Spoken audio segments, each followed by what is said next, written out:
ಬಿಡದಿಯ ಬೈರಮಂಗಳ ಹಾಗೂ ಕೆಂಚಗಾರನಹಳ್ಳಿ ಭಾಗದ 9 ರೆವಿನ್ಯೂ ಗ್ರಾಮಗಳ ಬಾಧಿತ ಪ್ರದೇಶದ ರೈತರು ತಾವೆಲ್ಲರೂ ಕೂಡ ಇವತ್ತು ಅಪಾರ ಸಂಖ್ಯೆಯಲ್ಲಿ ತಮ್ಮ ಹಾಗೂ ನಮ್ಮ ಈ ಒಂದು ಹೋರಾಟಕ್ಕೆ, ರೈತರ ಅಸ್ತಿತ್ವದ ಒಂದು ಹೋರಾಟಕ್ಕೆ ಅಪಾರ ಸಂಖ್ಯೆಯಲ್ಲಿ ಬಂದು ಭಾಗವಹಿಸಿದ್ದೀರಿ. ತಮ್ಮಗಳ ಹೋರಾಟಕ್ಕೆ ಬೆಂಬಲವಾಗಿ ನಿಂತಿರ್ತಕ್ಕಂಥ ಮಾಜಿ ಪ್ರಧಾನಮಂತ್ರಿಗಳು, ರೈತ ಪರ ನಾಯಕರು, ಅವರ ಜೀವನದ ಉದ್ದಕ್ಕೂ ಕೂಡ ರೈತರ ಚಳುವಳಿಗಳಲ್ಲಿ ರೈತರ ಬದ್ಧತೆ ಮತ್ತೆ ಕಾಳಜಿಯೊಂದಿಗೆ, ನಿರಂತರ ರೈತರ ಸೇವೆಯೊಂದಿಗೆ ಗುರುತಿಸಿಕೊಂಡಿರ್ತಕ್ಕಂಥ ಮಾನ್ಯ ನಮ್ಮ ನಿಮ್ಮೆಲ್ಲರ ನೆಚ್ಚಿನ ಅಪ್ಪಾಜಿಯವರು, ದೇವೇಗೌಡರು ಸಾಹೇಬರು ಇವತ್ತಿನ ಈ ಒಂದು ಹೋರಾಟಕ್ಕೆ ತಮ್ಮೆಲ್ಲರಿಗೂ ಕೂಡ ಬೆಂಬಲವನ್ನ ವ್ಯಕ್ತಪಡಿಸ್ತಕ್ಕಂಥದಕ್ಕೆ ಆಗಮಿಸಿದ್ದಾರೆ. ಜೊತೆಯಲ್ಲಿ ಕೇಂದ್ರದ ಸಚಿವರು, ಮಾಜಿ ಮುಖ್ಯಮಂತ್ರಿಗಳು, ಮತ್ತೊಬ್ಬರು ರೈತ ನಾಯಕರು, ಭಾರತ ದೇಶದಲ್ಲಿ ಬಹುಶಃ ಯಾವುದೇ ಒಂದು ರಾಜ್ಯದಲ್ಲಿ ರೈತರ ಕಷ್ಟವನ್ನ ಕಣ್ಣಾರೆ ನೋಡಿ ಆ ಕಷ್ಟದಿಂದ ಪಾರು ಮಾಡಬೇಕು ಅಂತಕ್ಕಂಥ ಹಿನ್ನೆಲೆಯಲ್ಲಿ ಅವರು ತೆಗೆದುಕೊಂಡಂತ ಒಂದು ಐತಿಹಾಸಿಕವಾದಂತ ಒಂದು ನಿರ್ಣಯ ಮತ್ತೆ ತೀರ್ಮಾನ, ರೈತರ ಸಾಲವನ್ನ ಮನ್ನಾ ಮಾಡಿರ್ತಕ್ಕಂಥ ಸಂಪೂರ್ಣ ಕೀರ್ತಿ ಸನ್ಮಾನ್ಯ ಕುಮಾರಣ್ಣ ಅವರಿಗೆ ಸಲ್ಲಬೇಕು. ಅವರು ಕೂಡ ಇವತ್ತು ರೈತರ ಈ ಒಂದು ಹೋರಾಟಕ್ಕೆ ಸಂಪೂರ್ಣವಾದಂತ ಬೆಂಬಲವನ್ನ ಇವತ್ತಿಂದ ಅಲ್ಲ, 2025 ಜನವರಿ ತಿಂಗಳು ಅಂದಿನಿಂದ ಇಂದಿನವರೆಗೆ ಸರಿಸುಮಾರು 526ನೇ ದಿನಕ್ಕೆ ಇವತ್ತು ಪ್ರತಿಭಟನಾಕಾರರು, ರೈತ ಮಹಿಳೆಯರು, ರೈತಾಪಿ ವರ್ಗದ ಹಿರಿ ಜೀವಿಗಳು, ಇವತ್ತು ರಾಮಣ್ಣ ಅವರು ಕೂಡ ನಮ್ಮ ಜೊತೆಯಲ್ಲಿ ಇಲ್ಲೇ ನಿಂತಿದ್ದಾರೆ. ಅತ್ಯಂತ ಹಿರಿಯಕರು ತಮ್ಮ ಒಂದು ಪಿತ್ರಾರ್ಜಿತ ಆಸ್ತಿಯನ್ನ, ಫಲವತ್ತಾದಂತ ಭೂಮಿಯನ್ನ, ಕೃಷಿಗೆ ಅತ್ಯಂತ ಯೋಗ್ಯವಾದಂತ ಒಂದು ಪ್ರದೇಶವನ್ನ ಒತ್ತಾಯ ಪೂರ್ವಕವಾಗಿ ಇವತ್ತು ಭೂಸ್ವಾಧೀನವನ್ನ ಮಾಡುವ ಮೂಲಕ ರಿಯಲ್ ಎಸ್ಟೇಟ್ ಮಾಫಿಯಾ ನಡೆಸ್ತಕ್ಕಂಥದ್ದಕ್ಕೆ ಇವತ್ತು ನಿಮ್ಮಿಂದ ಕಸ್ಕೊಳ್ತಕ್ಕಂಥ ಒಂದು ಪ್ರಯತ್ನ ಈ ರಾಜ್ಯ ಸರ್ಕಾರ ಏನು ಮಾಡ್ತಾ ಇದೆ. ಮಾತೆತ್ತಿದ್ರೆ ನಾವು ಅಭಿವೃದ್ಧಿಯನ್ನ ಮಾಡಲಿಕ್ಕೆ ಈ ಒಂದು ಯೋಜನೆಯನ್ನ ತಂದಿಟ್ಟಿದ್ದೇವೆ ಅಂತಕ್ಕಂಥದ್ನ ಈ ರಾಜ್ಯ ಸರ್ಕಾರ ಪದೇ ಪದೇ ಏನು ಹೇಳ್ತಾ ಇದೆ. ದಯಮಾಡಿ ರಾಜ್ಯ ಸರ್ಕಾರದಲ್ಲಿ ಕೂತಿರ್ತಕ್ಕಂಥ ಜನಪ್ರತಿನಿಧಿಗಳಿಗೆ ನಾನು ಒಂದು ಸವಾಲನ್ನ ಹಾಕ್ತೇನೆ. ನಿಮ್ಮ ಆತ್ಮಸಾಕ್ಷಿಗಳಿಗೆ ಅನುಗುಣವಾಗಿ ಇವತ್ತು ನೀವು ಮಾತನಾಡ್ತಾ ಇದ್ದೀರಾ. ನಿಮಗೆ ನೀವು ಪ್ರಶ್ನೆ ಮಾಡ್ಕೊಳ್ಳಿ, ಇವತ್ತು ಈ ಯೋಜನೆಯನ್ನ ನೀವು ಅಭಿವೃದ್ಧಿಯ ಹೆಸರಲ್ಲಿ ಮಾಡಲಿಕ್ಕೆ ಹೊರಟಿದ್ದೀರೋ ಅಥವಾ ರೈತರ ಎದೆ ಮೇಲೆ ಮರಣ ಶಾಸನವನ್ನ ಬರಿತಕ್ಕಂಥ ಒಂದು ಪ್ರಯತ್ನಕ್ಕೆ ಕೈ ಹಾಕಿ ಇಲ್ಲಿಂದ ಬರ್ತಕ್ಕಂಥ 33,000 ಕೋಟಿಯಷ್ಟು, ಅದರಲ್ಲಿ 15,000 ಕೋಟಿಯಷ್ಟು ಲಾಭದಾಯಕವಾದಂತ ಒಂದು ರಿಯಲ್ ಎಸ್ಟೇಟ್ ಯೋಜನೆಗೆ ನೀವು ಕೈಯನ್ನ ಹಾಕಿದ್ದೀರಾ ಅಂತಕ್ಕಂಥದ್ದನ್ನ ನಿಮ್ಮ ಆತ್ಮ ಸಾಕ್ಷಿಗಳಿಗೆ ಒಮ್ಮೆ ನೀವು ಪ್ರಶ್ನೆ ಮಾಡ್ಕೊಳ್ಬೇಕಾಗ್ತದೆ. ತಮ್ಮೆಲ್ರಿಗೂ ಗೊತ್ತಿದೆಯಣ್ಣ, ಈ ಭಾಗದ ನಮ್ಮ ಜಿಲ್ಲೆಯ ರೈತರು ನಾವು ಯಾತಕ್ಕೋಸ್ಕರ ಪಾದಯಾತ್ರೆಯನ್ನ ಕರೆ ಕೊಟ್ವು. ಸರಿಸುಮಾರು 526 ದಿನಗಳ ಕಳೆದಿದೆ. ಜಿಲ್ಲೆಯಲ್ಲಿ 4 ಜನ ಕಾಂಗ್ರೆಸ್ನ ಶಾಸಕರಿಗೆ ಜಿಲ್ಲೆಯ ಮತದಾರ ಪ್ರಭುಗಳು, ರೈತಾಪಿ ವರ್ಗದ ಬಂಧುಗಳು ತಾವು ಆಶೀರ್ವಾದವನ್ನ ಮಾಡಿದ್ದೀರಿ. ಕ್ಷೇತ್ರದಲ್ಲಿ ಇರ್ತಕ್ಕಂಥ ಶಾಸಕರು ಇತ್ತೀಚೆಗೆ ನೂತನವಾಗಿ ಮಂತ್ರಿಗಳಾಗಿಯೂ ಕೂಡ ಹೊಸದಾಗಿ ಸಚಿವ ಸಂಪುಟ ಸೇರಿದ್ದಾರೆ. 526 ದಿನಗಳಿಂದ ತಾವು ಎಲ್ಲರೂ ಕೂಡ ಆಶೀರ್ವಾದ ಮಾಡಿ ಅವ್ರನ್ನ ಶಾಸಕರಾಗಿ ಮಾಡಿ ವಿಧಾನಸೌಧ ಮೆಟ್ಲಂತ ಹತ್ತಕ್ಕಂಥದಕ್ಕೆ ಕಾರಣಕರ್ತರಾಗಿರ್ತಕ್ಕಂಥ ತಮ್ಮಗಳ ಕಷ್ಟ ಸುಖವನ್ನ ಏನು ಆಲಿಸ್ತಕ್ಕಂತ ಒಂದು ಸಣ್ಣ ಪ್ರಯತ್ನವೂ ಕೂಡ ಇಲ್ಲಿವರೆಗೂ ಅವ್ರ ಕಡೆಯಿಂದ ಆಗಿದ್ಯಾ? ಒಂದು ದಿನವೂ ಕೂಡ ತಮ್ಮ ಪ್ರತಿಭಟನಾ ಸ್ಥಳದಲ್ಲಿ ಬೈರ್ಮಂಗ್ಲ ಸರ್ಕಲ್ ನಲ್ಲಿ ಹಗ್ಲು ರಾತ್ರಿ ಅಲ್ದಿರ, ಚಳಿ ಮಳೆ ಗಾಳಿ ಬಿಸಿಲು ಯಾವುದು ಲೆಕ್ಕಿಸಿದಿರ ಪಾಪ ತಾವುಗಳು ನಿರಂತರವಾಗಿ ನಿಮ್ಮ ಸ್ವಂತ ಭೂಮಿಯನ್ನ ಉಳಿಸ್ಕೊಳ್ತಕ್ಕಂತ ಹೋರಾಟಕ್ಕೆ ತಾವೇನು ಕೈ ಹಾಕಿದ್ದೀರಿ? ಇಲ್ಲಿಯವರೆಗೂ ಯಾರು ಕೂಡ ಇವರು ತಲೆ ಹಾಕಿ ಮಲಗಲಿಲ್ಲ. ಪಾಪ ಹೇಳ್ತಾರೆ ಈ ಒಂದು ಪಾದಯಾತ್ರೆ ಪಟ್ಟಾಭಿಷೇಕದ ಪಾದಯಾತ್ರೆ ಅಂತೆ, ನಿಖಿಲ್ ಕುಮಾರಸ್ವಾಮಿಯ ಪಟ್ಟಾಭಿಷೇಕದ ಪಾದಯಾತ್ರೆ ಅಂತೆ, ಜಾಲಿ ಪಾದಯಾತ್ರೆ ಅಂತೆ. ಅದೆಂಥದ್ದು ಪ್ರಾಯಶ್ಚಿತ ಪಶ್ಚಾತ್ತಾಪ ದಿವಸಕ್ಕೆ ಒಂದೊಂದು ಹೆಸರುಗಳನ್ನ ಕೊಟ್ಕೊಂಬಂದ್ರು. ನಾನೊಂದು ಮಾತಿನ ಈ ಸಂದರ್ಭದಲ್ಲಿ ಹೇಳ್ತೇನೆ, ಯಾವುದೇ ಒಂದು ವ್ಯಕ್ತಿ ಯಾವುದೇ ಒಂದು ಕುಟುಂಬ ಯಾರಿಗೂ ಕೂಡ ಪಟ್ಟಾಭಿಷೇಕದ ಸ್ಥಾನಕ್ಕೆ ಹೋಗಿ ತಲುಪಿಸ್ತಕ್ಕಂಥದಕ್ಕೆ ಈ ಪ್ರಜಾಪ್ರಭುತ್ವದ ವ್ಯವಸ್ಥೆಯಲ್ಲಿ ಆಗ್ಲಿಕ್ಕಿಲ್ಲ. ಅರ್ಥ ಮಾಡ್ಕೊಳ್ಬೇಕಾಗಿದೆ ಕಾಂಗ್ರೆಸ್ಸಿಗರು ಮಾತನಾಡೋದಕ್ಕಿಂತ ಮುಂಚಿತವಾಗಿ. ನಮ್ಮ ರೈತ ಪರವಾದಂತ ಬದ್ಧತೆ ಏನಿದೆ, ಧ್ವನಿ ಇಲ್ಲದೆ ಇರ್ತಕ್ಕಂಥ ಜನರ ಜೊತೆಗೆ ನಾವು ಯಾವ ರೀತಿ ಅವರ ಕಷ್ಟವನ್ನ ಆಲಿಸಿ ಅವ್ರ ಜೊತೆನಲ್ಲಿ ಬೆರಿತೀವಿ, ನಮ್ಮಲ್ಲಿ ಇರ್ತಕ್ಕಂಥ ಬದ್ಧತೆ, ನಮ್ಮಲ್ಲಿ ಇರ್ತಕ್ಕಂಥ ಕಾಳಜಿಯನ್ನ ಗುರುತಿಸಿ ಮುಂದೊಂದು ದಿನ ಜನ ಇವನು ಯೋಗ್ಯನಿದ್ದಾನೆ, ಇವನು ಅರ್ಹನಿದ್ದಾನೆ ಅಂತಕ್ಕಂಥ ಜನಸೇವೆಯನ್ನ ಮಾಡ್ತಕ್ಕಂಥ ಏನಾದ್ರೂ ಒಂದು ಸ್ಥಾನ ಕೊಟ್ರೆ ಅದು ನಿಜವಾದಂತ ಪಟ್ಟಾಭಿಷೇಕ. ಮಾನ್ಯ ಅಲ್ಲಿರ್ತಕ್ಕಂಥ ಪಾಪ ಹೊಸನ ನೂತನ ಮಂತ್ರಿಗಳ ಅರ್ಥ ಮಾಡ್ಕೊಳ್ಬೇಕಾಗ್ತದೆ. ಈ ರೀತಿ ಲಘುವಾದಂತ ಮಾತುಗಳು ಆಡೋದು ಬೇಡ. ಪಾಪ ಹೇಳ್ತಾರೆ ಮಾತೆತ್ತಿದ್ರೆ ಕುಮಾರಸ್ವಾಮಿ ಅವರ ಕನಸಿನ ಕೂಸಂತೆ, ಕುಮಾರಸ್ವಾಮಿ ಅವರ ಕನಸಿನ ಕೂಸಂತೆ. ಇವತ್ತು ತಮ್ಮಗಳ ಮುಂದೆ ನಾನು ಹೇಳಲಿಕ್ಕೆ ಬಯಸ್ತೇನೆ, ನಮ್ಮ ರೈತಾಪಿ ವರ್ಗ ಇಲ್ಲಿ ಕೂತಿದ್ದೀರಿ.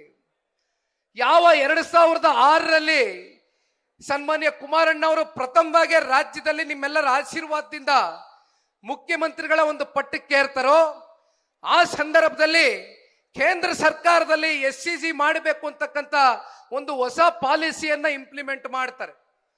ಆಗ ಬೆಂಗಳೂರು ನಗರದಲ್ಲಿ ಸಾಕಷ್ಟು ಜನಗಳ ಒಂದು ಒತ್ತಡ ಆಗ್ತದೆ. ಮುಂದಿನ ದಿನಗಳಲ್ಲಿ ಇಂಟಿಗ್ರೇಟೆಡ್ ಟೌನ್ಶಿಪ್ಗಳು ಆಗಬೇಕು ಹಲವಾರು ಭಾಗದಲ್ಲಿ ಅಂತಕ್ಕಂಥದ್ದು. ಅದು ಸೋಲೂರು ಇರ್ಬೋದು, ನಂದಗುಡಿ ಇರ್ಬೋದು, ನಮ್ಮ ರಾಮನಗರ ಇರ್ಬೋದು, ಬಿಡದಿ ಇರ್ಬೋದು, ಅನೇಕ ಭಾಗದಲ್ಲಿ ಇವೆಲ್ಲ ಚರ್ಚೆಗೆ ಬಂದಾಗ, ಚರ್ಚೆ ಮುನ್ನೆಲೆಗೆ ಬಂದಾಗ ಕುಮಾರಣ್ಣ ಅವರು ಕೇವಲ ಇದನ್ನ ಒಂದು ಪರಿಕಲ್ಪನೆ ಮತ್ತೆ ಪ್ರಸ್ತಾವನೆಯನ್ನ ಮಾತ್ರ ಇಡ್ತಾರೆ. ದಯವಿಟ್ಟು ನೀವು ಇದನ್ನ ಮನಸ್ಸಿಗೆ ಇಟ್ಕೊಳ್ಬೇಕು. ಕುಮಾರಣ್ಣ ಅವರು ಕೇವಲ ಅದು ಒಂದು ಪ್ರಾಜೆಕ್ಟ್ ಮತ್ತೆ ಕಾನ್ಸೆಪ್ಟ್ ಅನ್ನ ಮಾತ್ರ ಮುಂದಿಡ್ತಾರೆ ಹೊರತುಪಡಿಸಿ ಯಾವ ತಾತ್ವಿಕ ಅಧಿಸೂಚನೆ ಹೊರಡಿಸಲಿಲ್ಲ, ಯಾವ ಪ್ರಾಥಮಿಕ ಅಧಿಸೂಚನೆ ಹೊರಡಿಸಲಿಲ್ಲ, ಯಾವ ಅಂತಿಮ ಅಧಿಸೂಚನೆ ಹೊರಡಿಸಿದಂಥದ್ದು ಸನ್ಮಾನ್ಯ ಕುಮಾರಣ್ಣ ಅವರಲ್ಲ. ಬದಲಾಗಿ 3 ಸತತವಾದಂತ ರೈತರ ಜೊತೆಯಲ್ಲಿ ಸಭೆ ಏನಾಗುತ್ತೆ, ಕೃಷ್ಣ ಕಚೇರಿಯ 3ನೇ ಸಭೆಯಲ್ಲಿ ಸನ್ಮಾನ್ಯ ಕುಮಾರಣ್ಣ ಅವರಿಗೆ ಒಂದು ರೈತ ಮಹಿಳೆ ಯಾವ ಕಾರಣಕ್ಕೂ ಕೂಡ ಇಲ್ಲಿ ಯಾವುದೇ ಯೋಜನೆಗಳು ಆಗ್ತಕ್ಕಂಥ ಅಗತ್ಯತೆ ಇಲ್ಲ. ಮಾನ್ಯ ಕುಮಾರಣ್ಣ ಅವರೇ, ದಯವಿಟ್ಟು ಹೇಗಿದೆಯೋ ನಮ್ಮನ್ನ ಹಾಗೆ ಬದುಕಕ್ಕೆ ಬಿಟ್ಟುಬಿಡಿ. ನಾವು ಕೃಷಿಯನ್ನೇ ನಂಬ್ಕೊಂಡು, ಭೂಮಿತಾಯಿಯನ್ನೇ ನಂಬ್ಕೊಂಡು ಇವತ್ತು ಬದುಕನ್ನ ಕಟ್ಕೊಂಡಿದ್ದೇವೆ ಅಂತಕ್ಕಂಥದನ್ನ ಕುಮಾರಣ್ಣ ಅವ್ರಿಗೆ ಯಾವ ಒಂದು ರೈತ ಮಹಿಳೆ ಆ ತಾಯಿ ಹೇಳ್ತಾರೆ, ಆ ಸಂದರ್ಭದಲ್ಲಿ ಕುಮಾರಣ್ಣ ಅವ್ರಿಗೆ ಗಟ್ಟಿತನದಿಂದ ಒಂದು ಮನವರಿಕೆ ಆಗುತ್ತೆ. ಯಾವ ಕಾರಣಕ್ಕೂ ಕೂಡ ನಾನು ಈ ಯೋಜನೆಯನ್ನ ಮಾಡ್ತಕ್ಕಂಥ ಪ್ರಶ್ನೆ ಇಲ್ಲ ಅನ್ನುವಂಥದ್ದನ್ನ ಆಗಸ್ಟ್ 1ನೇ ತಾರೀಕು 2007 ಇದೇ ನಮ್ಮ ಸದನದಲ್ಲಿ ವಿಧಾನಸೌಧದ ಕಲಾಪದಲ್ಲಿ ಮುಖ್ಯಮಂತ್ರಿಗಳು, ಅಂದಿನ ಮುಖ್ಯಮಂತ್ರಿಗಳು ಕುಮಾರಣ್ಣ ಅವರು ಕೊಟ್ಟಿರತಕ್ಕಂಥ ಹೇಳಿಕೆ, ಯಾವುದೇ ಕಾರಣಕ್ಕೂ ಕೂಡ ಒತ್ತಾಯ ಪೂರ್ವಕವಾಗಿ ಒಕ್ಲೆಪ್ಸಿ ರೈತರನ್ನ ಭೂಮಿ ಕಸ್ಕೊಳ್ತಕ್ಕಂಥದ್ದಾಗ್ಲಿ, ಭೂ ಸ್ವಾಧೀನ ಮಾಡ್ತಕ್ಕಂಥದ್ದಾಗ್ಲಿ ಪ್ರಶ್ನೆಯೇ ಇಲ್ಲ. ನಾನು ಇಲ್ಲಿಂದ ಇಲ್ಲಿಗೆ ಈ ಯೋಜನೆಯನ್ನ ಕೈ ಬಿಡ್ತಾ ಇದ್ದೇನೆ ಅಂತಕ್ಕಂಥದ್ದನ್ನ ಸನ್ಮಾನ್ಯ ಕುಮಾರಣ್ಣ ಅವರು ಹೇಳಿದಂಥದ್ದು ಸದನದ ಒಳಗಡೆ ಮಾತನಾಡಿರ್ತಕ್ಕಂಥ ಕಡತಗಳಲ್ಲಿ ಇವತ್ತಿಗೂ ಕೂಡ ಇದೆ. ಅದನ್ನ ನೀವು ಮರೆಮಾರಿಸ್ಲಿಕ್ಕೆ ಆಗೋದಿಲ್ಲ. ನೀವು ಅದನ್ನ ಸುಳ್ಳು ಅಂತಕ್ಕಂಥದ್ದನ್ನ ಸಾಬೀತು ಕೂಡ ಮಾಡ್ಲಿಕ್ಕೆ ಆಗೋದಿಲ್ಲ. ಅದರ ನಂತರ ಭಾರತೀಯ ಜನತಾ ಪಾರ್ಟಿ ಅಧಿಕಾರದಲ್ಲಿತ್ತು, ನಮ್ಮ ಮಿತ್ರ ಪಕ್ಷ. 2011ರಲ್ಲಿ ಅವರು ಕೂಡ ಹೇಳ್ತಾರೆ, ಕೀಪ್ ಅಂಡರ್ ಅಬೆಯನ್ಸ್ ಅಂತಕ್ಕಂಥದ್ದನ್ನ ಪ್ರಸ್ತಾಪ ಮಾಡ್ತಾರೆ. ಅಲ್ಲಿಗೆ ಆ ಯೋಜನೆ ಸಂಪೂರ್ಣವಾಗಿ ಸತ್ತೋಗಿತ್ತು. ಇದು ಕುಮಾರಣ್ಣ ಅವ್ರ ಕೂಸಲ್ಲ. ಮುಂದುವರೆದ ಭಾಗ ನಾನು ಹೇಳ್ತೇನೆ ತಮಗೆ. ಇವತ್ತು 2023ರ ಆ ಒಂದು ವರ್ಷದಲ್ಲಿ ಆದಂತ ತೀರ್ಮಾನ, ಅಂಡರ್ ದ ಕೂಡಾ ಆಕ್ಟ್ ಅಲ್ಲಿ GBDA ರಚನೆ ಮಾಡ್ತಾರೆ, ಒಂದು ಹೊಸ ಪ್ರಾಧಿಕಾರ ಸೃಷ್ಟಿ ಮಾಡ್ತಾರೆ. ಅಂದ್ರೆ ಈ ಯೋಜನೆಯ ಒಂದು ಮೂಲಕ, ಆ ಪ್ರಾಧಿಕಾರದ ಮೂಲಕ ಭೂ ಸ್ವಾಧೀನವನ್ನ ಮಾಡ್ತಕ್ಕಂಥದಕ್ಕೆ GBDA ಅಂದ್ರೆ ಗ್ರೇಟರ್ ಬೆಂಗಳೂರು ಡೆವಲಪ್ಮೆಂಟ್ ಅಥಾರಿಟಿಯನ್ನ 2023 ಅಂಡರ್ ಕೂಡಾ ಆಕ್ಟ್ ನ ಮಾಡ್ತಕ್ಕಂಥದ್ದು ಇದೇ ರಾಜ್ಯ ಸರ್ಕಾರ. ಅಂದ್ರೆ ನಾವು ನೀವೆಲ್ಲರೂ ಅರ್ಥ ಮಾಡ್ಕೊಳ್ಬೇಕಾಗಿರ್ತಕ್ಕಂಥದ್ದು, ಇದು ಕುಮಾರಣ್ಣ ಅವರ ಯೋಜನೆ ಅಲ್ಲ. ಈ ಯೋಜನೆಯನ್ನ ತಗೊಂಡು ಬಂದಂಥದ್ದು, ಕೂಡಾ ಆಕ್ಟ್ ನ ತಗೊಂಡು ಬಂದಂಥದ್ದು, GBDA ಪ್ರಾಧಿಕಾರವಾಗಿ ಸೃಷ್ಟಿ ಮಾಡಿ ಅದರ ಮೂಲಕ ಭೂ ಸ್ವಾಧೀನ ಪ್ರಕ್ರಿಯೆಯನ್ನ ಪ್ರಾರಂಭ ಯಾವತ್ತು ಮಾಡ್ತಾರೆ? ಪ್ರಾಥಮಿಕ ಅಧಿಸೂಚನೆಯನ್ನ 2025ರಲ್ಲಿ ಹೊರಡಿಸ್ತಾರೆ. ಪ್ರಾಥಮಿಕವಾಗಿ ಅಧಿಸೂಚನೆ ಮಾಡ್ತಾರೆ, ಪ್ರಿಲಿಮಿನರಿ ನೋಟಿಫಿಕೇಶನ್. ಅದಾದ ನಂತರ ಮಾನ್ಯ ಮುಖ್ಯಮಂತ್ರಿಗಳು ಪಾಪ ಹೇಳ್ತಾರೆ, ಅದು ನಾನು ಮುಂದಕ್ಕೆ ಹೋಗ್ತಾ ಹೇಳ್ತೇನೆ. ಅಂತಿಮ ಅಧಿಸೂಚನೆಯನ್ನು ಕೂಡ ನಿಮಗೆ ಗೊತ್ತಿದೆ, 5,500 ಎಕರೆಯಷ್ಟು 7 ಗ್ರಾಮಗಳ ಅಂತಿಮ ಅಧಿಸೂಚನೆಯನ್ನ ಹೊರಡಿಸ್ತಾರೆ. ಯಾವ ಎರಡನೇ ಅಂತಿಮ ಅಧಿಸೂಚನೆಯನ್ನ ಹೊರಡಿಸ್ತಾರೆ ಮಾನ್ಯ ಮುಖ್ಯಮಂತ್ರಿಗಳು, ಆಗ ಒಂದು ವಿಚಾರವನ್ನ ಮುಂದಿಡ್ತಾರೆ. ಯಾತಕ್ಕೋಸ್ಕರ ವಿಷಯ ಮುಂದಿಡ್ತಾರೆ ಅಂದ್ರೆ, ಅದರ ಹಿಂದಿನ ದಿನ ಸನ್ಮಾನ್ಯ ದೇವೇಗೌಡರು ಸಾಹೇಬರು, ಪುಣ್ಯಾತ್ಮರು, ರೈತ ಪರವಾದಂತ ಚಿಂತಕರು ಇಲ್ಲಿ ಕೂತಿದಾರಲ್ಲ, ಅವರು ಒಂದು ಕರೆಯನ್ನ ಕೊಡ್ತಾರೆ, ಪತ್ರಿಕಾಗೋಷ್ಠಿ ಕರೆದು, ನಾನು ಸತ್ಯಾಗ್ರಹವನ್ನ ಕೂರಬೇಕಾಗ್ತದೆ, ಎಚ್ಚರಿಕೆ ಇರಲಿ, ನಮ್ಮನ್ನ ಬೆಳೆಸಿರ್ತಕ್ಕಂಥ ರೈತರನ್ನ ನಾವು ಅನಾಥರಾಗಿ ಮಾಡ್ತಕ್ಕಂಥದಕ್ಕೆ ನಾವು ಸಿದ್ರಿಲ್ಲ ಅಂತಕ್ಕಂಥದ್ದು. ಯಾವ ಒಬ್ಬ ಪುಣ್ಯಾತ್ಮ ಇಲ್ಲಿ ದೇವೇಗೌಡರು ಸಾಹೇಬ್ರನ್ನ ನೀವೆಲ್ಲ 4 ದಶಕಗಳಿಂದ ರಾಜಕೀಯವಾಗಿ ಅವರು ಜನ್ಮ ಕೊಟ್ಟು, ಶಕ್ತಿ ಕೊಟ್ಟು ಇವತ್ತು ನೀವು ಬೆಳೆಸಿ ಅತ್ಯಂತ ಉನ್ನತವಾದಂತ ಒಂದು ಪದವಿಯನ್ನು ತಲುಪ್ತಕ್ಕಂಥದಕ್ಕೆ ಕಾರಣಕರ್ತರಾಗಿರ್ತಕ್ಕಂಥ ನಮ್ಮ ಜಿಲ್ಲೆಯ ರೈತರ ಒಂದು ಅಸ್ತಿತ್ವದ ಪ್ರಶ್ನೆ, ಅವರ ಬದುಕಿನ ಪ್ರಶ್ನೆ ಅಂತಕ್ಕಂಥದ್ನ ಅರ್ಥ ದೇವೇಗೌಡರು ಸಾಹೇಬರು ಯಾವಾಗ ಸ್ಟೇಟ್ಮೆಂಟ್ ಅನ್ನ ಕೊಡ್ತಾರೆ, ಅದರ ಮಾರನೇ ದಿನ ಮಾನ್ಯ ಮುಖ್ಯಮಂತ್ರಿಗಳು ಮತ್ತೆ ಪತ್ರಿಕಾಗೋಷ್ಠಿ ಕರೀತಾರೆ. ಅಲ್ಲಿ ದ್ವಂದ್ವದ ಹೇಳಿಕೆ, ಅಂತಿಮ ಅಧಿಸೂಚನೆಯನ್ನ ಒಂದ್ ಕಡೆ ಹೊರಡಿಸ್ತಾರೆ, ಮತ್ತೊಂದ್ ಕಡೆ ಹೇಳ್ತಾರೆ ಪರಿಶೀಲನಾ ಸಮಿತಿಯನ್ನ ಮಾಡ್ತೀನಿ ಅಂತ. ಅಂದ್ರೆ ಅಲ್ಲೇ ದ್ವಂದ್ವ ಇದೆ, ಡಬಲ್ ಸ್ಟ್ಯಾಂಡರ್ಡ್ಸ್. ಪರಿಶೀಲನಾ ಸಮಿತಿ ಮಾಡ್ತೀನಿ ಅನ್ನೋರು ಅಂತಿಮ ಅಧಿಸೂಚನೆಯನ್ನ ಅವತ್ತಿನ ದಿನವೇ ಹೊರಡಿಸ್ತಾರೆ ಅಂತಕ್ಕಂಥದ್ದಾದ್ರೆ ನಿಮ್ಮ ಉದ್ದೇಶ ಏನಾಗಿತ್ತು? ಕುಮಾರಣ್ಣ ಅವ್ರ ಮೊನ್ನೆ ಮಾತಾಡ್ಬೇಕಾದ್ರೆ ಹೇಳಿದ್ರು, ಬಹುಶಃ 200 ಪುಟಗಳಷ್ಟು ಸತ್ಯಶೋಧನಾ ಕಮಿಟಿ, ಸತ್ಯಶೋಧನಾ ಸಮಿತಿಯನ್ನ ಯಾವ ಕುಮಾರಣ್ಣ ಅವರು ಅವತ್ತು ಇಂಟಿಗ್ರೇಟೆಡ್ ಟೌನ್ಶಿಪ್ ಮಾಡ್ತೀನಿ ಅಂದ್ರು, ಅದನ್ನ ವಿರೋಧಿಸಿ ಸತ್ಯಶೋಧನಾ ಸಮಿತಿಯನ್ನ ಮಾಡಿದಂಥದ್ದು ಯಾರಪ್ಪ? ಆ ಸತ್ಯಶೋಧನಾ ಸಮಿತಿಯಲ್ಲಿ ಅತ್ಯಂತ ಪ್ರಮುಖವಾದಂತ ಪಾತ್ರವನ್ನ ವಹಿಸಿ ವರದಿಯನ್ನ ತಯಾರು ಮಾಡಿದಂಥದ್ದು ಯಾರಪ್ಪ? ಮತ್ತೆ ಸತ್ಯಶೋಧನಾ ಸಮಿತಿಯಲ್ಲಿ 200 ಪುಟಗಳ ವರದಿ ಪಾಪ ನಿಮ್ಮ ಕೈಯಾರೆ ನೀವು ತಯಾರು ಮಾಡಿದ್ರಲ್ಲ, ಅದಕ್ಕೆ ಹಂಗಾದ್ರೆ ಕಿಂಚಿತ್ತು ಬೆಲೆ ಇಲ್ವಾ? ಮತ್ತ್ಯಾಕೆ ಪರಿಶೀಲನಾ ಸಮಿತಿ? ಇದನ್ನ ನಾವು ಕೇಳಬೇಕಾಗ್ತದೆ ಇವತ್ತು ಪ್ರಶ್ನೆ. ಒಂದು ಅವತ್ತಿಂದ ಹೇಳ್ಕೊಂಡ್ ಬರ್ತಾ ಇದ್ದಾರೆ, ದೇವೇಗೌಡರು ಸಾಹೇಬ್ರಿಗೆ, ಕುಮಾರಣ್ಣ ಅವರಿಗೆ, ನಿಖಿಲ್ಗೆ, ಮಾನ್ಯ ಮುಖ್ಯಮಂತ್ರಿಗಳು ಮುಖ್ಯಮಂತ್ರಿ ಆಗಿರ್ತಕ್ಕಂಥದ್ದು ಒಳಗಡೆ ಸೇರಣೆ ಇಲ್ಲ, ಒಳಗಡೆ ಹೊಟ್ಟೆ ಕಿಚ್ಚು ಅಂತಾರೆ. ಆದ್ರೆ ಒಂದು ನಾವು ನೀವು ಅರ್ಥ ಮಾಡ್ಕೋಬೇಕಾಗಿರೋದಣ್ಣ, ಈ ಯೋಜನೆ ಯಾವತ್ ಕೈಗೆ ಎತ್ಕೊಂಡ್ರು ಅವತ್ತವ್ರು ಮುಖ್ಯಮಂತ್ರಿಗಳಾಗಿದ್ರ? ಮುಖ್ಯಮಂತ್ರಿಗಳ ಪಟ್ಟದಲ್ಲಿ ಕೂತಿದ್ರ? ಯಾವತ್ತವ್ರು ಮುಖ್ಯಮಂತ್ರಿಗಳಾದಂಥದ್ದು 3 ತಿಂಗಳಾಯ್ತಾ? ಯಾವತ್ತು ಈ ಹೋರಾಟಕ್ಕೆ ಸನ್ಮಾನ್ಯ ಕುಮಾರಣ್ಣ ಅವರು ಕಳೆದ ವರ್ಷ ಜನವರಿ ತಿಂಗಳು ಪ್ರತಿಭಟನಾ ಸ್ಥಳಕ್ಕೆ ಬಂದು ನಿಮ್ಗೆ ಧೈರ್ಯವನ್ನ ತುಂಬಿಸ್ತಕ್ಕಂಥ ಕೆಲಸ ಮಾಡ್ತಾರೆ. ತದನಂತರ ನಾವುಗಳು ಎಷ್ಟು ಸಲ ಬಂದಿದ್ದೇವೆ ಇಲ್ಲಿ. ಯಾರ್ದೋ ಮುಖ್ಯಮಂತ್ರಿ ಕುರ್ಚಿಯನ್ನ ನೋಡಿ ಹೊಟ್ಟೆ ಕಿಚ್ಚು ಬೀಳ್ತಕ್ಕಂಥ ಜಾಯಮಾನ ದೇವೇಗೌಡರ ಕುಟುಂಬದಲ್ಲ ಅಂತಕ್ಕಂಥದ್ದು ಬಹಳ ಸ್ಪಷ್ಟವಾಗಿ ಹೇಳ್ತೇನೆ. ನಾನು ಅನೇಕ ಬಾರಿ ಹೇಳಿದ್ದೇನೆ, ಮತ್ತೆ ಹೇಳ್ತೇನೆ.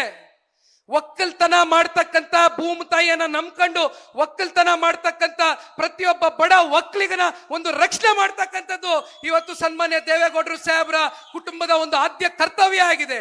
ದಯವಿಟ್ಟು ಅರ್ಥ ಮಾಡ್ಕೊಳ್ಬೇಕಾಗ್ತದೆ. ನಮ್ಗೇನು ಹೊಟ್ಟೆ ಕಿಚ್ಚಿಲ್ಲ. ನೀವು ಮುಖ್ಯಮಂತ್ರಿ ಆಗಿದ ಆ ಕ್ಷಣವೇ ಬಹುಶಃ ನಮ್ಮ ಟ್ವಿಟರ್ ಖಾತೆಗಳಲ್ಲಿ ನಮ್ಮ ಮಾಧ್ಯಮದ ಸ್ನೇಹಿತರಲ್ಲಿ ಕೂತಿದ್ದಾರೆ, ನಾವು ಶುಭ ಕೋರಿದ್ದೇವೆ, ರಾಜ್ಯಕ್ಕೆ ಒಳ್ಳೇದು ಮಾಡಿ ಅಂತ ಬಯಸಿದ್ದೇವೆ, ಹರಿಸಿದ್ದೇವೆ. ಆದ್ರೆ ಈ ರೀತಿ ನೀವು ನಿಮ್ಮನ್ನ ಬೆಳೆಸ್ತಂತ ನಿಮಗೆ 4 ಶಾಸಕರನ್ನ ತಂದುಕೊಟ್ಟಿರ್ತಕ್ಕಂಥ ಜಿಲ್ಲೆಯ ರೈತರ ಎದೆ ಮೇಲೆ ಈ ರೀತಿ ನೀವು ಒತ್ತಾಯಪೂರ್ವಕವಾಗಿ ಮರಣ ಶಾಸನ ಬರೀರಿ ಅಂತಕ್ಕಂಥದಕ್ಕೆ ಇವತ್ತು ಅಧಿಕಾರ ಕೊಟ್ಟ ಜಿಲ್ಲೆಯ ಜನತೆ ರೈತರು ಅಂತಕ್ಕಂಥದ್ದು ಒಮ್ಮೆ ನೀವು ಉತ್ತರ ಕೊಡಬೇಕಾಗ್ತದೆ. ದಯಮಾಡಿ ಈ ಸಂದರ್ಭದಲ್ಲಿ ನಾನೊಂದು ಮಾತನ್ನ ಹೇಳ್ತೇನೆ. ಮಂಜಣ್ಣ ಅವ್ರು ಹೇಳ್ತಾ ಇದ್ರು 9, 10, 11 3 ದಿನಗಳ ಕಾಲ ನಾವು ಪಾದಯಾತ್ರೆಯನ್ನ ಯಾತಕ್ಕೋಸ್ಕರ ಕರೆ ಕೊಟ್ವಿ. ನೀವೇನಾದ್ರು 526 ದಿನದಲ್ಲಿ ಒಮ್ಮೆ ಆದ್ರೂ ಬಂದು ರೈತರ ಕಷ್ಟವನ್ನ ಆಲಿಸಿದ್ರೆ ಬಹುಶಃ ಈ ಪಾದಯಾತ್ರೆಯ ಅನಿವಾರ್ಯತೆ, ಅಗತ್ಯತೆ, ಅವಶ್ಯಕತೆ ನಮ್ಮ ಮುಂದೆ ಬಂದು ನಿಲ್ತಾ ಇರಲಿಲ್ಲ. ಯಾವಾಗ ಪಾದಯಾತ್ರೆ ನಡೆಯಕ್ಕೆ ಶುರು ಆಯಿತು, ಯಾವಾಗ ಪಾದಯಾತ್ರೆ ಮಾಡ್ತೀವಿ ಅಂತಕ್ಕಂಥದ್ದು ಸಮಯ ನಿಗದಿ ಆಯಿತು, ಹಿಂದಿನ ದಿನ ಪರಿಶೀಲನಾ ಸಮಿತಿಯ ಕೆಲವೊಂದಷ್ಟು ಏನು ತೀರ್ಮಾನಗಳು, ಸದಸ್ಯರ ತೀರ್ಮಾನಗಳು ತಗೊಳ್ತಾರೆ. ಯಾಕೆ 3-4 ವಾರದಿಂದ ಪರಿಶೀಲನಾ ಸಮಿತಿಯನ್ನ ಮಾಡ್ತಕ್ಕಂಥದಕ್ಕೆ ಆಗ್ಲಿಲ್ಲ ನಿಮಗೆ? ಯಾವಾಗ ನೀವು ಪಾದಯಾತ್ರೆ ಘೋಷಣೆ ಆಗುತ್ತೆ, ಆದ್ರೆ ಹಿಂದಿನ ದಿನ ಪರಿಶೀಲನಾ ಸಮಿತಿ ಅಂತೀರಿ, ಮಾರನೇ ದಿನ ಕೋಟ್ಯಾಂತರ ರೂಪಾಯಿ ಖರ್ಚು ಮಾಡ್ಕೊಂಡು ಜಾಹೀರಾತುಗಳನ್ನ ಹೊರಡಿಸ್ತೀವಿ, ಸುರಿಮಳೆ ಪ್ರಶ್ನೆಗಳನ್ನ ಕೇಳ್ತೀರಿ ನಮಗೆ. ಇದೆಲ್ಲ ಯಾತಕ್ಕೋಸ್ಕರ ಮಾಡಿದ್ರಿ? ಮತ್ತೆ ಮುಖ್ಯಮಂತ್ರಿಗಳು ಬರ್ತಾರೆ, ಅವತ್ತಿನ ಪಾದಯಾತ್ರೆಯ ಮೊದಲನೇ ದಿನ ಒಂದು ವಿಡಿಯೋನ ಕಟ್ ಮಾಡ್ತಾರೆ. 2 ಕೋಟಿ ಅಲ್ಲ 3 ಕೋಟಿ ಕೊಡ್ತೀನಿ ಕಾಂಪನ್ಸೇಷನ್ ಎಕರೆಗೆ ಅಂತಾರೆ. ಯಾವ ಆಧಾರದ ಮೇಲೆ ನೀವು 3 ಕೋಟಿ ಕೊಡ್ತೀನಿ ಅಂತ ಹೇಳ್ತಾ ಇದ್ದೀರಿ? 2 ಕೋಟಿ ಇದ್ದಿದ್ದು 3 ಕೋಟಿಗೆ ಹೆಂಗ ಆಗ್ಬಿಡ್ತು? 3 ಕೋಟಿವರೆಗೂ ಒಂದು ಮಾನ್ಯ ಮುಖ್ಯಮಂತ್ರಿಗಳು ಅರ್ಥ ಮಾಡ್ಕೊಳ್ಬೇಕಾಗಿರುವಂತದ್ದು, ಸ್ವಾಮಿ ಇಲ್ಲಿ ಸಣ್ಣ ಮತ್ತೆ ಅತಿ ಸಣ್ಣ ರೈತರ ಸಂಖ್ಯೆ ಬಹು ದೊಡ್ಡದಿದೆ. ಗುಂಟೆ ಲೆಕ್ಕದಲ್ಲಿ ಜಮೀನನ್ನ ಇಟ್ಕೊಂಡು ಎಷ್ಟೋ ರೈತರಿಗೆ ಸ್ವಂತ ಜಮೀನ್ ಇಲ್ಲದೆ ಹೋದ್ರು ಕೂಡ ಗುತ್ತಿಗೆಗೆ ಜಮೀನನ್ನ ತಗೊಂಡು 6, 7, 8 ಹಸುಗಳನ್ನ ಸಾಕೊಂಡು ಹೈನುಗಾರಿಕೆ ಮಾಡ್ಕೊಂಡು ಅದ್ರಲ್ಲಿ ಬರ್ತಕ್ಕಂಥ ದುಡಿಮೆಯಲ್ಲಿ ಯಾಗೋ ಅಷ್ಟೋ ಇಷ್ಟೋ ಬದುಕು ಕಟ್ಕೊಂಡು ಅವ್ರ ಮಕ್ಕಳ ಭವಿಷ್ಯ ರೂಪಿಸ್ತಕ್ಕಂಥದ್ದು, ಅವ್ರ ಆರೋಗ್ಯದ ಸಮಸ್ಯೆ ಎದುರಾದಾಗ ಆ ಹಣಕಾಸಲ್ಲಿ ಅವತ್ತು ಅವ್ರು ನಿಂತು ಹೆಂಗೋ ಗೌರವಿತವಾಗಿ ಬದುಕಿದ್ದಾರೆ. ದಯವಿಟ್ಟು ಬಿಟ್ಬಿಡಿ ಗೌರವಿತವಾಗಿ ಬದುಕೋದಿಕ್ಕೆ. ನಿಮಗೆ ಈ ಯೋಜನೆ ಮಾಡಲೇಬೇಕು ಅಂತಕ್ಕಂಥದ್ದಾದ್ರೆ ಬಹುಶಃ ಈಗಾಗಲೇ KDBಯಲ್ಲಿ ಲಕ್ಷಾಂತರ ಎಕರೆ ಇವತ್ತು ನೋಟಿಫಿಕೇಶನ್ ಆಗಿ ಬಿದ್ದಿದೆ. ಬರಡು ಭೂಮಿಯಲ್ಲಿ ದಯಮಾಡಿ ಮಾಡಿ ಸಿಟಿ ತಗೋಬರ್ತಿರೋ, ಸ್ಮಾರ್ಟ್ ಸಿಟಿ ತಗೋಬರ್ತಿರೋ, ನಾವು ನಿಮ್ ಜೊತೆ ನಿಂತ್ಕೊಳ್ತೇವೆ. ನಾವು ಅಭಿವೃದ್ಧಿಯ ವಿರೋಧಿಗಳಲ್ಲ, ಆದ್ರೆ ರೈತರಿಗೆ ನೀವು ಮಾಡ್ತಾ ಇರ್ತಕ್ಕಂಥ ಅನ್ಯಾಯ ಏನಿದೆ, ಪ್ರತಿನಿತ್ಯ ನೀವು ನೋಡ್ಕೊಳ್ತಾ ಇರ್ತಕ್ಕಂಥ ರೀತಿ. ನಾನು ಮಂಜಣ್ಣ ಅವ್ರಿಗೊಂದಿನ ಕೇಳಿದೆ, ನಾನು ಬೈರ್ಮಂಗಳೆಯಿಂದ ಹೊಸೂರು ಗ್ರಾಮಕ್ಕೆ 11 ಕಿಲೋಮೀಟರ್ ಪಾದಯಾತ್ರೆ ಮಾಡಿದೆ. ನೈಜ ಸತ್ಯ ಏನಿದೆ, ವಾಸ್ತವ ಸ್ಥಿತಿಗತಿಗಳೇನಿದೆ ಮಂಜಣ್ಣ ಅವರೇ, ನಾನು ಕಣ್ಣಾರೆ ನಮ್ಮ ರೈತರ ಜೊತೆ ಬೆರ್ತು ಅರ್ಥ ಮಾಡ್ಕೊಳ್ಬೇಕು, ನಡೀರಿ ಒಂದು ಪಾದಯಾತ್ರೆ ಮಾಡೋಣ ಅಂತ ಹೇಳಿದೆ. ಆ ಸಂದರ್ಭದಲ್ಲಿ ಹೊಸೂರು ಗ್ರಾಮದಲ್ಲಿ ನನ್ನ ಕೊನೆಯ ಅಂತಿಮ ಭಾಷಣ. ಅದಾದ ಮೇಲೆ ಗಾಡಿ ಎತ್ತಿ ಹೋಗಬೇಕಾದ್ರೆ ಮಂಜಣ್ಣನ ಕೇಳಿದೆ, ಮಂಜಣ್ಣ ಇಲ್ಲಿ ಯಾವ್ದೋ ನೋಡ್ತಾ ಇರ್ತಕ್ಕಂಥ ಮುಖಗಳು ಇದ್ಯಾವುದೋ ರೈತರ ತರ ಕಾಣ್ತಾ ಇಲ್ವಲ್ಲ ನನಗೆ ಅಂತ.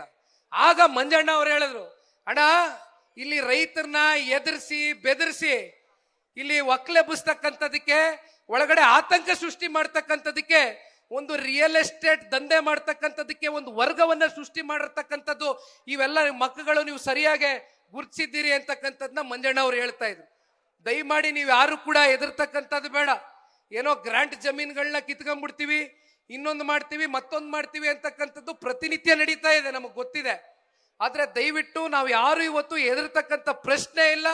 ಅತ್ಯಂತ ಗಟ್ಟಿತನದಿಂದ ನಿಮ್ಮ ತಂದೆ ತಾತ ಮುತ್ತಜ್ಜ ನಿಮ್ಮ ಕಾಲದಿಂದ ನಿಮ್ಮ ಆಸ್ತಿಗಳನ್ನ ಇವತ್ತೇನು ನೀವು ಉಳಿಸ್ಕೊಂಡು ಬಂದಿದ್ದೀರಿ, ಗೌರವಿತವಾಗಿ ಏನು ಬದುಕನ್ನ ಕಟ್ ಬಂದಿದ್ದೀರಿ. ಇವತ್ತು ನಾವು ಹೇಳ್ತಕ್ಕಂಥದ್ದಿಷ್ಟೇ, ಅಧಿವೇಶನ ನಡೀತಾ ಇದೆ, ಸದನ ನಡೀತಾ ಇದೆ. ದಯವಿಟ್ಟು ಅವರಂತೂ ಇಲ್ಲಿವರೆಗೂ ಬರ್ಲಿಕ್ಕೆ ಆಗಿಲ್ಲ. ನಮ್ಮ ರೈತರು ಅತ್ಯಂತ ಶಾಂತಿ ಪ್ರಿಯರು. ಇಲ್ಲಿ ಯಾರು ಕೂಡ ಅಶಾಂತಿಯ ವಾತಾವರಣ ಸೃಷ್ಟಿ ಮಾಡಬೇಕು ಅಂತಕ್ಕಂಥದ್ದು ಯಾರ ಮನಸ್ಸುಗಳಲ್ಲೂ ಇಲ್ಲ. ಆಗಿದ್ದಿದ್ರೆ ಬಹುಶಃ ಆ 2ನೇ ದಿನದ ಒಂದು ಪಾದಯಾತ್ರೆಯಲ್ಲಿ ಪೊಲೀಸರು ಪಾಪ ಅವ್ರ ಮೇಲೆ ರಾಜ್ಯ ಸರ್ಕಾರ ಒತ್ತಡ ಏರಿ ನಮ್ಮನ್ನೇನು ತಡೆದ್ರು, ಅವತ್ತು ಕೂಡ ನಾವು ನುಗ್ಗಬಹುದಾಗಿತ್ತು. ನಾನು ಒಂದೇ ಮಾತು ಹೇಳಿದೆ, ಪೊಲೀಸರು ಮಗ ನೋಡಿ, ಪೊಲೀಸರು ರೈತರ ಮಕ್ಕಳೇ, ಅವರು ಅನಿವಾರ್ಯವಾಗಿ ಇವತ್ತು ರಾಜ್ಯ ಸರ್ಕಾರದ ಪಾಪ ಅವ್ರ ಮೇಲೆ ಇರ್ತಕ್ಕಂಥ ಒತ್ತಡದ ಮೇಲೆ ಬಂದು ನಮ್ಮನ್ನ ತಡಿಬೇಕಾಗಿ ಬಂತು. ಯಾವುದೇ ಕಾರಣಕ್ಕೂ ನಾವು ಅಶಾಂತಿಯ ವಾತಾವರಣ ಸೃಷ್ಟಿ ಮಾಡಲಿಕ್ಕೆ ಸಿದ್ಧ ಇಲ್ಲ. ಶಾಂತಿಯುತವಾಗಿ ಇವತ್ತು ನಮ್ಮ ರೈತರಿಗೆ ವಿಧಾನಸೌಧಕ್ಕೆ ಹೋಗಿ ತಲುಪ್ತಕ್ಕಂಥದಕ್ಕೆ ದಯಮಾಡಿ ಅವಕಾಶ ಮಾಡಿಕೊಡಿ ಅಂತ ಕೇಳಿದ್ರು. ಆದ್ರೂ ಕೂಡ ರಾಜ್ಯ ಸರ್ಕಾರ ನಮ್ಮನ್ನ ಹತ್ತಿಕ್ತು, ಅಲ್ಲಿಗೆ ತಡೆದ್ರು. ಹಾಗಾಗಿ ಇವತ್ತು 18ನೇ ತಾರೀಕು ಏನ್ ಘೋಷಣೆ ಆಗಿತ್ತು, ಇವತ್ತಿನ ದಿನ ಪಾದಯಾತ್ರೆಯ 3ನೇ ದಿನ ಅಂತಕ್ಕಂಥದ್ನೇ ನಾವು ಭಾವಿಸ್ಬೇಕಾಗ್ತದೆ. ಇವತ್ತು ಬಹುಶಃ ಮಾನ್ಯ ಮುಖ್ಯಮಂತ್ರಿಗಳು ಅಧಿವೇಶನದಲ್ಲಿ ಇರ್ತಾರೆ, ಅವ್ರು ಎಷ್ಟೊತ್ತಿಗಾದ್ರೂ ನಮಗೆ ಸಮಯ ಕೊಡ್ಲಿ. 10 ಜನಕ್ಕೆ ಕೊಡ್ತಾರೋ 20 ಜನಕ್ಕೆ ಕೊಡ್ತಾರೋ, ದಯವಿಟ್ಟು ಹೋಗೋಣ. ಹೋಗಿ ಮುಖ್ಯಮಂತ್ರಿಗಳಿಗೆ ಇವತ್ತು ನಾವು ಪ್ರಶ್ನೆ ಕೇಳುವಂಥದ್ದು ಆಗಬೇಕಾಗಿದೆ. ಹಾಗಾಗಿ ಇವೆಲ್ಲವೂ ಆಗೋದಕ್ಕಿಂತ ಮುಂಚಿತವಾಗಿ ಸನ್ಮಾನ್ಯ ಕುಮಾರಣ್ಣ ಅವರು ಕೂಡ ಡೆಲ್ಲಿಗೆ ತೆರಳಬೇಕಾಗಿದೆ. ದೇವೇಗೌಡರು ಸಾಹೇಬರಿಗೆ ಇವತ್ತು ಡಯಾಲಿಸಿಸ್ ಮಾಡಿಸ್ತಕ್ಕಂಥದಕ್ಕೆ ಬೆಳಗ್ಗೆ ಸಮಯ ನಿಗದಿಯಾಗಿತ್ತು. ಆದರೂ ಕೂಡ ರಾತ್ರಿ ನಾನು ಅವ್ರು ಹೋಗಿ ಕೂತು ಮಾತನಾಡಿದಾಗ ನನಗೆ ಆರೋಗ್ಯಕ್ಕಿಂತ ಹೆಚ್ಚಾಗಿ ನಮ್ಮ ರೈತರ ಭವಿಷ್ಯ ಮುಖ್ಯ ಇದೆ, ನಾನು ಬರ್ತೇನೆ ಅಂತಕ್ಕಂಥದ್ನ ದೇವೇಗೌಡರು ಸಾಹೇಬರು ಹೇಳಿ ಏನು ಬಂದಿದ್ದಾರೆ. ಹಾಗಾಗಿ ಕುಮಾರಣ್ಣ ಅವರು ಮತ್ತೆ ದೇವೇಗೌಡರು ಸಾಹೇಬರು ಮಾತನಾಡಿದ ನಾವು ಇವತ್ತು ಮುಖ್ಯಮಂತ್ರಿಗಳನ್ನ ಪ್ರಶ್ನೆ ಮಾಡುವಂಥದ್ದಕ್ಕೆ ತಾವೆಲ್ಲರೂ ಕೂಡ ಇದೇ ರೀತಿ ತಮ್ಮ ಜಾಗದಲ್ಲಿ ಕೂತಿರ್ಬೇಕು ಅಂತಕ್ಕಂಥದ್ನ ಈ ಸಂದರ್ಭದಲ್ಲಿ ಹೇಳ್ತಾ, ಮತ್ತೊಮ್ಮೆ ನನಗೆ ಮಾತಾಡೋದಕ್ಕೆ ಅವಕಾಶ ಮಾಡಿಕೊಟ್ಟಿದ್ದೀರಿ. ಈ ಹೋರಾಟ ಅಂತಿಮವಾಗಿ ರೈತರಿಗೆ ಜಯ ತಂದುಕೊಡೋವರೆಗೂ ಕೂಡ ಅತ್ಯಂತ ಬದ್ಧತೆಯಿಂದ ದೇವೇಗೌಡರ ಕುಟುಂಬ, ಜನತಾದಳ ಪಕ್ಷದ ಎಲ್ಲ ನಮ್ಮ ಶಾಸಕ ಮಿತ್ರರಿರ್ಬೋದು, ಕ್ಷೇತ್ರದ ನಿಕಟಪೂರ್ವ ಶಾಸಕರು, ನಮ್ಮ ಮಂಜಣ್ಣ ಅವರು ಇರ್ಬೋದು, JDLP ನಾಯಕರು ಬಾಬಣ್ಣ ಅವರು ಸೇರಿದಂತೆ ನಾವೆಲ್ಲರೂ ಕೂಡ ಅತ್ಯಂತ ಗಟ್ಟಿತನದಿಂದ ನಿಮ್ಮ ಜೊತೆಯಲ್ಲಿ ನಿಲ್ತೇವೆ ಅಂತಕ್ಕಂಥದ್ನ ಈ ಸಂದರ್ಭದಲ್ಲಿ ಹೇಳ್ತಾ ನಾನು ಮಾತನ್ನ ಮುಗಿಸ್ತೇನೆ. ಜೈ ಹಿಂದ್, ಜೈ ಕರ್ನಾಟಕ, ಜೈ ರೈತ. ನ್ಯೂಸ್ ಫಸ್ಟ್ ನಿರ್ಭೀತಿಯಿಂದ ನಿಮ್ಮ ಪರವಾಗಿ.